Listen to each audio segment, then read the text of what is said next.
Greetings, everyone. This is Rock and Roll Spot Connection with another installment of Mutant Monday. This week we'll be looking at chapters 3 through 5 of Ten of Swords, starting with chapter 3, which appears in Wolverine number 6. So, among the swords named in Ten of Swords creation was Muramasa, which was oddly named by both sides. Also, one of the various prophecies very clearly alluded to Logan. So, yeah. So, Wolverine number 6 begins with Logan in hell, pulling himself,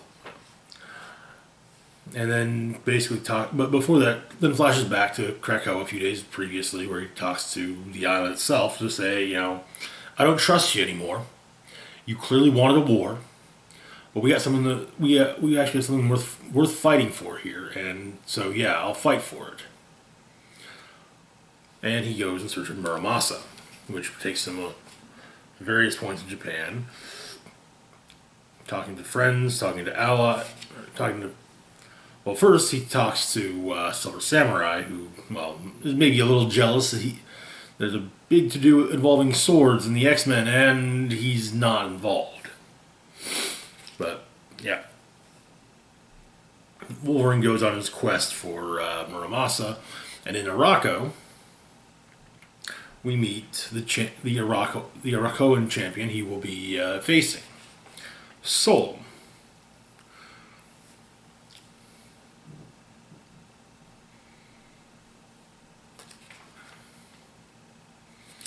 And so, Solom heads out, while Wolverine looks for Muramasa, asking enemies, friends, and anyone else who might be able to tell him. Eventually making his way to a monastery on a hill. When he gets inside, he's attacked by the Hand. Only the Hand's looking a little bit different now. Eventually he ends up in hell, though, and when he drags himself out of the flames, he's not but a skeleton, and Muramasa asks that Logan save him. Which brings us to chapter 4 in XForce number 13 by the same writing team and writing and art team. So, this is where we get the whole thing where, the Hand looks a little bit different. Turns out that the Hand and the Beast are a little more intertwined. In hell, since Wolverine is not but a skeleton anymore, he's placed in a hole to heal, where he meets Solom. And Solom explains how he made his way to hell to find Logan. He uses Hellblade to cut himself a door into hell, and, well, yeah. Turns out also Solom's skin is adamantium enforced.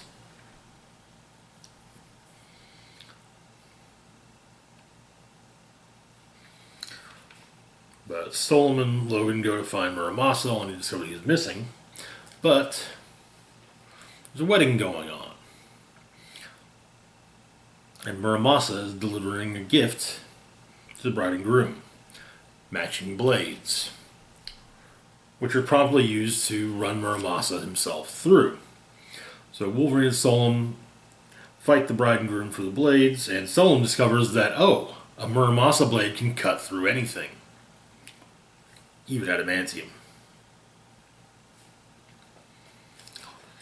They eventually get their swords, and Logan returns to Krakoa and stands by the summoning circle, takes his spot in the summoning circle as magic is already there. And that is where the issue ends. Which brings us to chapter 5, appearing in Marauders Number 13. Now, another one of the prophecies did name Storm and Vibranium. It was very clearly about Storm and made mention of Vibranium. So, Storm ends up going to Wakanda. There's a specific blade she's looking for. Skybreaker. The first vibranium blade made in Wakanda. And so she meets with the Queen Mother and Princess Shuri. Tells them what's going on and what she needs. And they're just like, whoa. Any other sword we could probably say, yeah, sure, no problem. That one, though, T'Challa himself kind of has to clear that. And his duties to the rest of the world have taken him from Wakanda at the moment. So you're going to have to wait till he's back.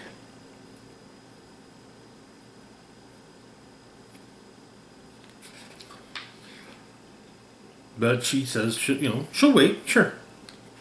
And then Storm and Shuri have dinner together. After Shuri... And it becomes clear that Shuri's probing, trying to make sure that Storm's not falling back on some of her other talents. After all, she was a thief in Cairo for a good period of time. And Storm's kind of just, humoring her. After Shuri leaves, Storm changes into one of her darker X-Men uniforms, and we get a flashback of Black Panther walking Storm through all the defenses, protecting Skybreaker.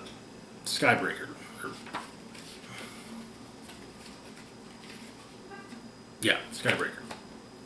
She makes her way in, taking out the security drones, promptly knocking out the guards.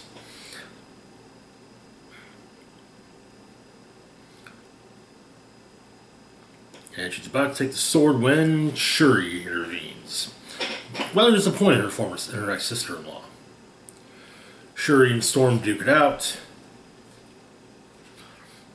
and Storm eventually winning.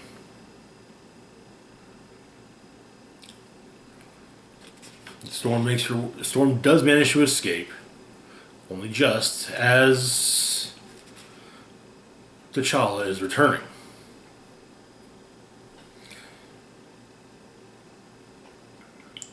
He says, hey, if you'd simply waited and asked, we would have made arrangements to let you use Skybreaker, but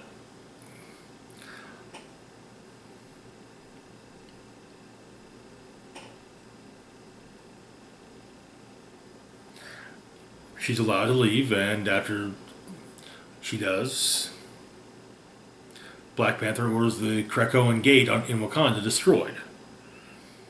Explaining that if the emissary of Krakoa wishes to return, it will not be as a thief in the night, but with the permission and grace of Wakanda, if they so choose.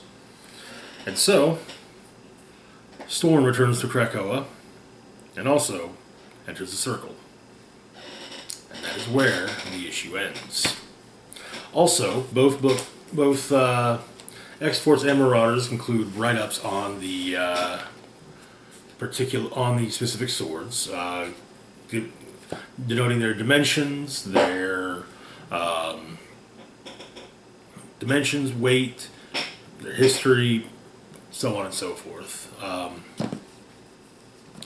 Comes to the Muramasa blade.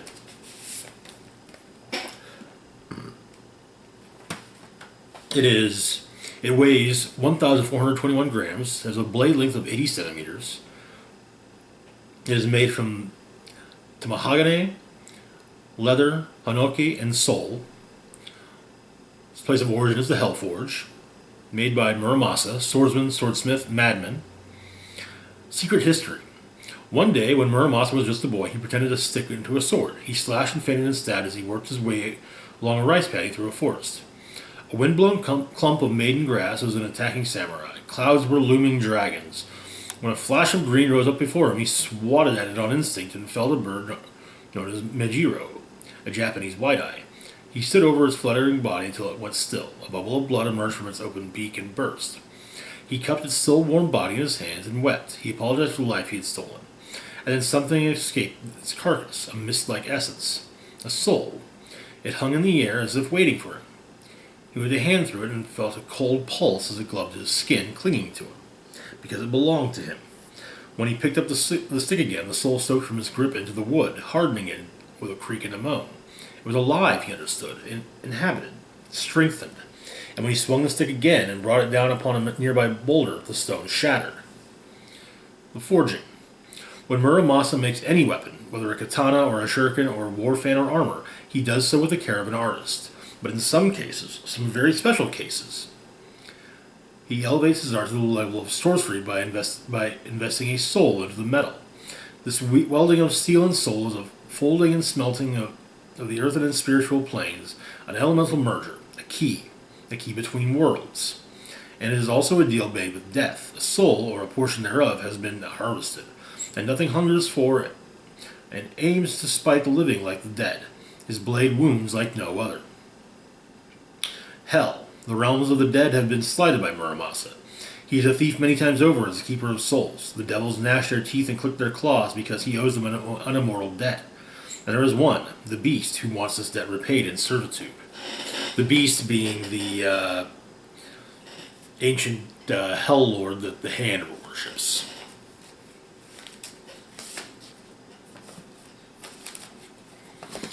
Then, as for Skybreaker, let's see. Weight, 2,000 grams. Length, an arm's length, full tang. Material, vibranium, pure. Leather, panther. Precious metals, inlay/ornamental. African blackwood. Place of origin, Wakanda. Maker, Olumo, first father of Wakanda. Attributes. Skybreaker is a conduit. It can convert small amounts of energy into exponentially larger amounts of energy, amplifying and channeling that energy. The edge will never get dull. In fact, the only way the metal changes shape is through extreme heat. No amount of pressure or strikes on its cold edge will cause any change. The blade itself is unbreakable. Acting as a conduit does not change the temperature of the blade. It is lukewarm to cold to the touch unless submerged in extreme heat. The forging. The name of the forger of the blade has been lost to time, but his title, Olumo, Knower, has persisted. It was he who realized that no normal fire could tame the metal, and he who built a special forge near the lip of a volcano. There, he, his oldest daughter, and his oldest son stayed for many days, using the heat of the volcano to soften and temper the metal. It took them 3 weeks to reach the volcano, another month to forge the blade and hone the edge. When they had finished, it took them another 2 weeks to find wood for the handle of the sword. Secret history. The Skybreaker is an object of the purest vibranium. The mountain the vibranium was found in was struck by a meteorite, a remnant of a planet whose sun went supernova. The radiation emanating from the meteorite purified the vibranium at a molecular level and imbued it with its strange conduit properties. Prolonged contact with the metal causes damage to living tissues. Any energy absorbed is amplified and channeled outward, but strengthens non-living materials, even if they were once biological in origin. The damage to living tissues manifests in a variety of ways, from burns to cancers, but even one layer of protection, a hilt, wrap, sheath, or even a piece of cloth, stops the energy transfer. The changes in inert tissues manifest in a strengthening of the material. Stone and metals become harder, wood becomes more resilient, the hilt is now stronger than steel, leather more supple and harder to tear. The effects have been studied by Wakandan scientists and mystics, but have never been satisfactorily explained. And that's it for now. That's it for this Mutant Monday. As always, feel free to like, share, and subscribe. Links to my Facebook, Twitter, Patreon, and PayPal can be found in the description box down below. We'll be back Wednesday with the weekly comic book roundup. We've got a Building a Team coming up this week. We've also got an unboxing series coming up later in the week. And of course, another horror movie review, a retro review coming this weekend. This is Rock and Roll Spock signing off, saying, live long and rock hard.